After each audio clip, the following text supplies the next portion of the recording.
there are two laws that I think are undermining our ability in New York to fairly and justly resolve the cases of children. Number one, the fact that we set such a low age of criminal responsibility at 16, and the other is the juvenile offender law. I left the bench, as John pointed out, in 2008, and I became the executive director of Big Brothers Big Sisters, a terrific organization with a great mission, the idea of providing mentors to as many kids as they could. In November of 2009, I got an email from a young man. His name was Qing Wu.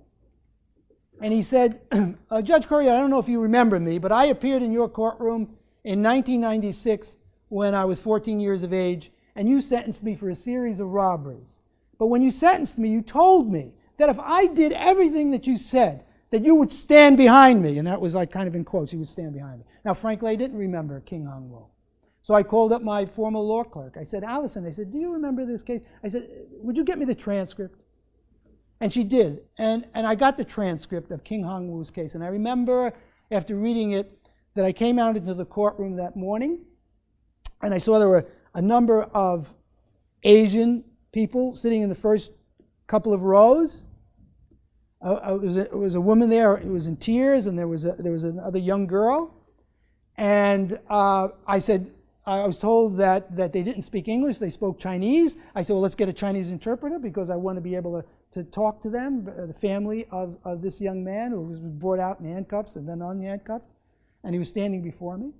And we couldn't get an interpreter, so we used his sister actually interpreted. And I started to read his probation report, a pre-pleading investigation, and I found out that this young man had been in a series of robberies, 4 or 5, over the course of 6 months, that while out on bail on a robbery, committed another robbery. And so the district attorney was taking a very tough position with him. He said, Judge, you can't give this kid YO. You know, while he's out on bail for a robbery, he goes and commits another robbery. We're not going to stand for it. We're going to appeal. You can't do that. You can't give him probation. And we want 5 to 10. Because if you commit multiple JO offenses, you can get as much as 5 to 10 years in prison. So I'm reading the probation report in order to get a sense of what I thought would be a compromise or something we could live with. And I find out this kid has never been in trouble before. That up until about a year before the series of robberies, he was in the 98th percentile of all his classes. His teachers said he had great talent, a great future.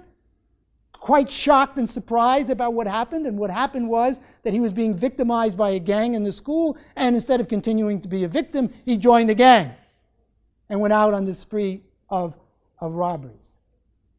But I had no choice. He was caught pretty much red-handed. I had no choice but to try and carve out a sentence that I thought was fair and reasonable given the DA's position and the defense, and we agreed upon a sentence of 3 to 9 years. And I was angry. Because I spoke to his mother, I wanted to explain to her the limitations that were on my shoulders and what I could do and what I couldn't do. And she started to cry, and she said, she said through the attorney, I feel it's like my fault because I came here from China and I brought him here when he was 5 years old, and his father has been estranged from us, and I took a job in a sweatshop on Lower Broadway. I've been working 12 hours a day, so I wasn't home to take care of him. Can you give him a second chance? And certainly I couldn't give him a second chance. So I turned to him, I said, why do you think your mother came here? To make a better life for who? For her? No, for you. He said, Judge, I understand. I'm going to make it up to my mother. I said, you're going to make it up to your mother? I said, well, this is what you're going to do. You're going to educate yourself while you're in the institution. You're going to stay out of trouble. You're going to get your high school diploma. You're going to get your college diploma. You're going to get out. You're going to get a good job. And you're going to take care of your mother. And if you do that, I'll stand behind you. There it was. I'll stand behind you. And so, the second paragraph of the email is, Judge, I did everything you said.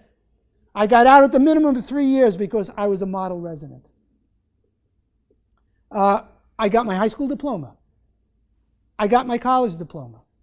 I got a job when I got out of Office of Children and Family Services custody with the PBA, the Patrolmen's Benevolent Association, as a data entry specialist. I did so well that I got hired by a real estate company, a large real estate company, and I rose to become the vice president of IT for this firm.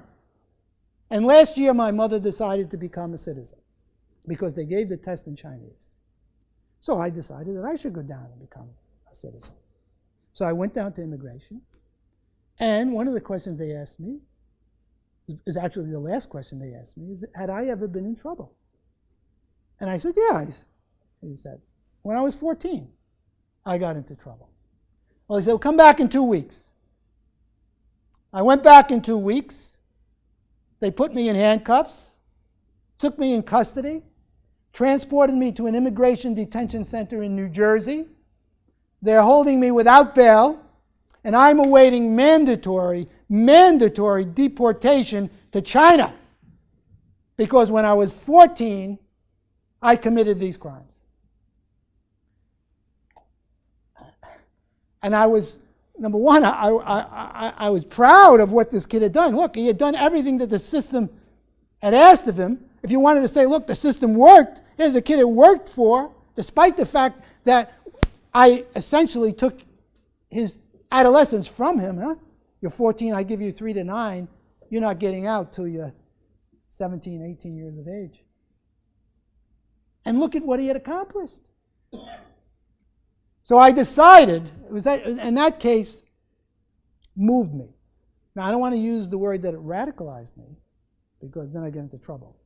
But I will say it energized me, and I decided that I was going to do all I could to deal with the injustices that arise from children making poor choices at a young age, and all the disastrous collateral consequences that can flow from that. And so I wrote a letter to the governor, expressing my concern and expressing what I knew about the case and why I thought this child deserved, this young man now, 14 years later, this young man deserved a pardon, a second chance. And I didn't think much of it, because we know, and Marty, you know, there's so many young men like that we can't address these issues. I didn't think much was going to happen, but I felt that was at least something that I could do. And then about 3 or 4 weeks later, I got a telephone call from Nina Bernstein of the New York Times. And she said, Judge Corriero, do you remember the case of Qing Hong Wu? And you know when you get a call from a newspaper reporter, I said, oh my God, what do I do? Where am I going to be? What is it going to look like? I said, yeah, I said, I do remember Qing Hong Wu. She said, did you write a letter in support of his pardon? I said, yes. She said, well, that's terrific, because I'm going to tell the story of this young man and point out the incredible injustice and the inflexibility and essentially the insanity of some of these immigration laws that do not permit any kind of exercise of discretion or reflection of what's fair and what's just. And she wrote a front-page New York Times story called Judge Keeps His Word to Immigrant Who Kept His. And that story generated this incredible wave of public understanding and outrage over what was happening. And Governor Patterson pardoned him. And Yuval, this is for Yuval. I'll get there. That's Qing. And that's when he was sworn in as a U.S. citizen. And that's his proud judge. Yeah. But this young man affirmed everything that I was thinking. So, and how many young people under 18 years of age come into contact with the adult criminal court system in New York State? 46,129 as of 2009, according to the state statistics. 46,129 16 and 17-year-olds arrested in New York State in 2009, including 977 juvenile offenders.